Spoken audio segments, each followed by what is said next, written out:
श्री स्वामी समर्थ परब्रह्मग्रंथाचा 48वा भाग। रिसालदाराने चिलमी काढून दगडूला दिली आणि हे घे चिलमी आणि दे तुझ्या स्वामीला ओढायला। दगडू म्हणाला, रिकामी? हा रिकामी। अगर वो सचमुच अवलिया असेल तर ही रिकामी चिलीम ओढून दाखवेल, समज गए? दगडूला रिसालदारांची कल्पना आवडली नव्हती, तरीही रसीलदाराकडून ती चिलीम घेऊन तो स्वामींकडे गेला होता।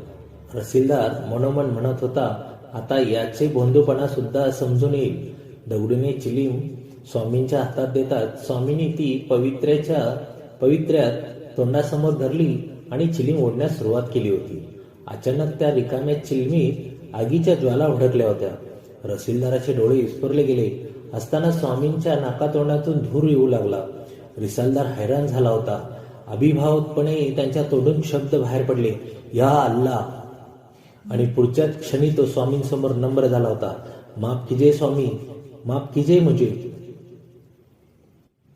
स्वामी काही बोलले नाहीत। रिसालदारकडे ते पाहत असतानाच मण्याब्या नावाचा मुलासं वेडी सोनारी डोलकी आणि झांजा पडवीत तेथे आले होते।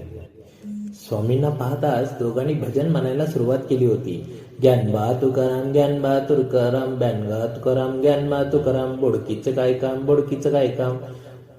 त्या दोघांना पाहताच स्वामी खुश झाले होते आणि त्यांचे भजन ऐकतच तर खुदखुदून हसू लागले होते। या पुढील कथा पुढच्या भागात। श्री स्वामी समर्थ। जय जय स्वामी समर्थ।